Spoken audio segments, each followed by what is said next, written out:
Professeur Xavier Cadoré, vous êtes le vice-président du Congrès de pouvoirs locaux et régionaux du Conseil de l'Europe et vous avez participé ce matin au Lab 7 du Forum mondial de la démocratie intitulé « Donner un nouvel élan au processus électoral ». Que retenez-vous de cette session de travail?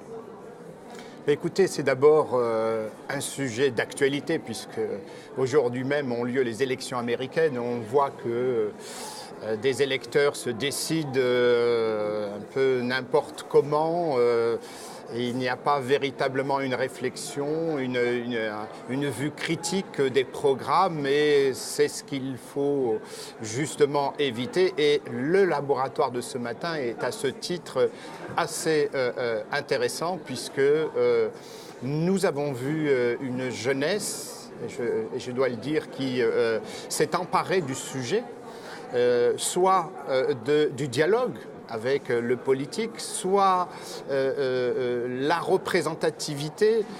Deux questions, dialogue et représentativité, ont été au centre des questions du débat. Et nous avions deux innovations intéressantes. L'une, la Lituanie, qui a développé de manière pérenne un programme d'incitation des jeunes à se prendre en charge, à s'intéresser, à être curieux, etc. Et de manière pérenne, jusqu'après les élections. Ce n'est pas uniquement le temps d'élection. Donc ça, c'est quelque chose d'intéressant. Et puis, Karlsruhe, université, des étudiants allemands sont intéressés à la représentativité. Faut-il toujours voter pour des partis ?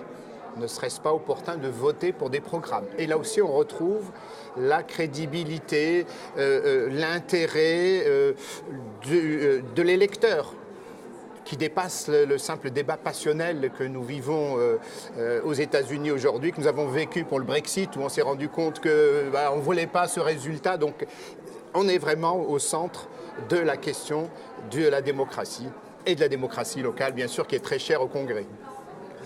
À votre avis, pourquoi est-il important non seulement de pousser les gens à voter, mais aussi de les aider à développer une vision critique des processus politiques et des déclarations électorales?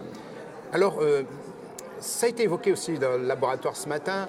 Je crois qu'il y a l'engagement, le processus d'engagement dans un système démocratique. Il faut que l'électeur puisse se déterminer, mais il faut aussi que les responsables politiques puissent tenir leurs engagements. Donc, pousser les gens à voter, c'est ce que disent d'ailleurs les sciences sociales. Les sciences sociales nous disent qu'il y a deux leviers pour avoir une influence sur l'organisation. La prise de parole, donc c'est voter, s'exprimer, etc. Et l'autre volet, c'est ce qu'on appelle la défection, c'est-à-dire on fait avec, on s'abstient, on regarde. Et ça, c'est un peu dangereux de s'accommoder, d'essayer de contourner, de ne pas s'impliquer. Donc le vote critique, l'implication est absolument indispensable si l'électeur veut avoir une influence sur la société dans laquelle il vit. Il ne peut pas se contenter simplement de discours périodiques de temps en temps. J'adhère, je n'adhère pas, je contourne, je fuis, je m'accommode. Il faut absolument une implication et il faut pousser les gens à voter, à comprendre leur sens du vote et à voter et à demander des comptes aux politiques lorsqu'ils s'engagent et ne respectent pas leur engagement. Au moins qu'ils justifient pourquoi ils n'ont pas respecté leur engagement. Dernière question. Vous avez participé à plusieurs missions d'observation des élections sous le mandat du Congrès. Quel est votre rôle durant ces missions et pensez-vous que l'observation des élections peut contribuer à une stimulation de la participation au niveau politique? Alors effectivement, c'est une activité d'ailleurs passionnante au Congrès, l'observation des élections à l'invitation des pays.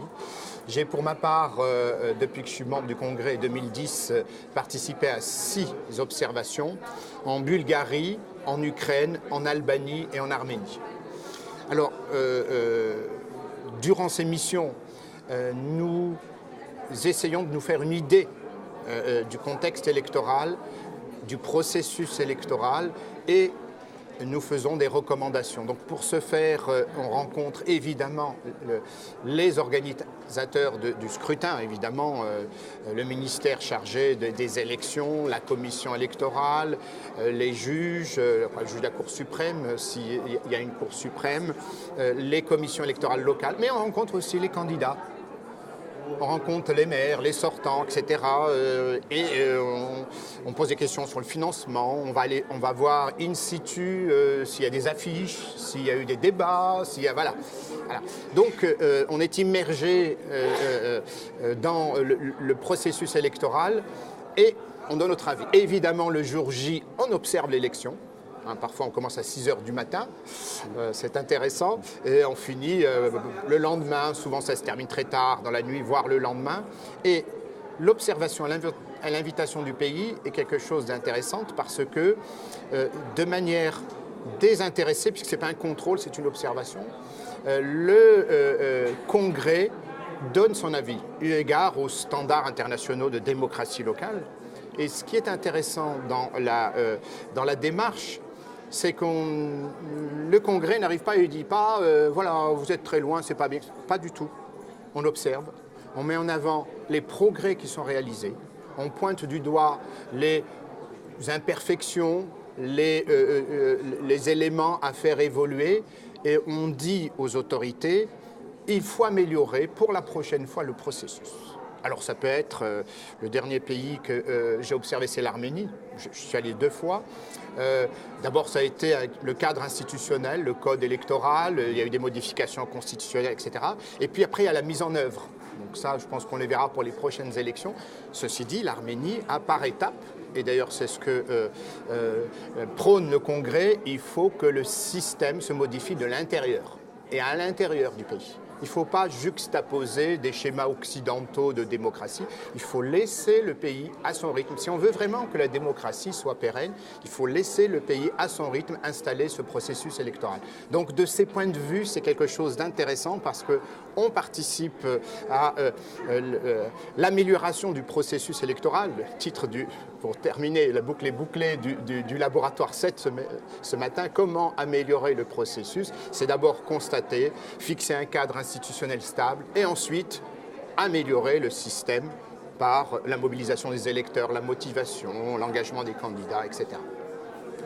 Professeur Kadoré, merci beaucoup pour nous avoir accordé cette entrevue. Je vous remercie. Merci.